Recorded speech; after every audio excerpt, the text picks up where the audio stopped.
Bismillahirrahmanirrahim. Assalamualaikum warahmatullahi wabarakatuh. Allah Subhanahu wa taala berfirman, "Fawailul lil musallin." Celakalah orang-orang yang melaksanakan salat. Dalam Al-Qur'an, Allah taala telah menjelaskan berbagai ancaman bagi orang kafir dan pelaku maksiat. Berbeda dengan ayat yang telah disebutkan, di mana ancaman itu diberikan kepada orang yang lalai terhadap salatnya.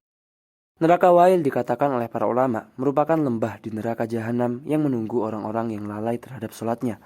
Perhatikanlah bahwa Allah Subhanahu wa taala tidak berfirman wailul lil ladzina lam yusallu. Celakalah bagi orang-orang yang tidak salat. Akan tetapi Allah Subhanahu wa taala berfirman, fawailul lil musallin. Celakalah orang-orang yang melaksanakan salat. Begitu banyak orang yang masuk dalam kategori ini.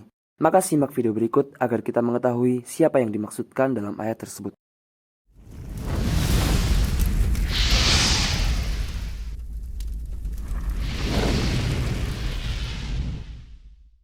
Pertama, mereka adalah orang yang mengakhirkan sholat dari waktunya.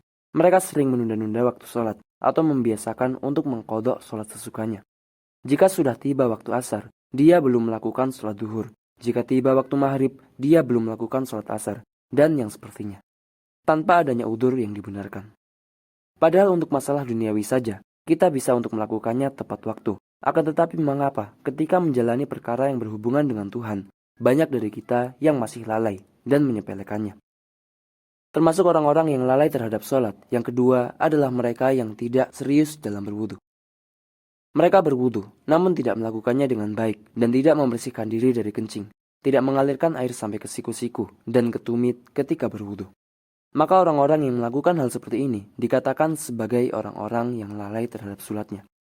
Kemudian ancaman dari ayat wailul lil musallin juga tertuju kepada orang-orang yang sholat, yaitu dia tidak meninggalkan sholat, bahkan rutin melakukan sholat 5 waktu, dan tidak pernah meninggalkannya. Namun, dia melakukan sholat dengan tanpa mengharapkan pahala, dan mereka tidak takut akan hukumannya apabila mereka meninggalkan sholat. Dia sholat, akan tetapi seakan-akan hanya seperti kebiasaan dan rutinitas semata. Tidak mengharapkan wajah Allah Azza wa Jalla, tidak menunggu pahala datang kepadanya. Dia sholat seakan-akan seperti terpaksa, sehingga dia lupa berapa jumlah rakaat yang telah dikerjakan, atau tidak mengetahui apa yang dibaca oleh imam.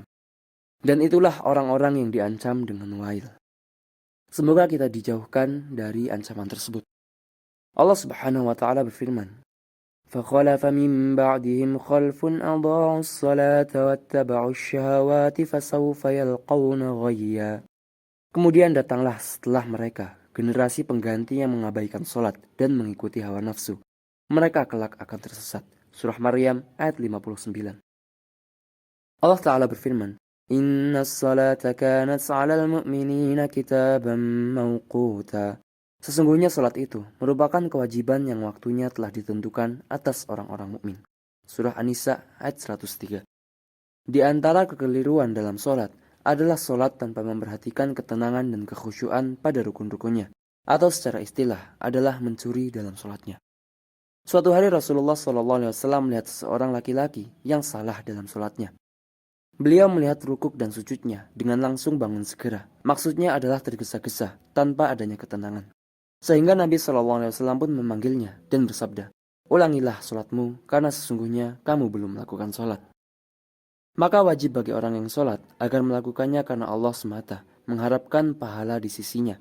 Adapun orang yang tidak menunaikannya karena Allah Ta'ala, maka dia akan lalai terhadap sholatnya, sehingga dia diancam dengan lembah wail. Tidak peduli bagaimana dia sholat, mungkin dia sholat di akhir waktu atau sholat di waktu yang lain. Allahumma a'inni ala dzikrika wa syukrika wa husni ibadatik. Wallahu ta'ala a'lam wa sallallahu wasallam wa baraka ala sayyidina Muhammad wa ala alihi wa sahbihi ajma'in. Wassalamualaikum warahmatullahi wabarakatuh.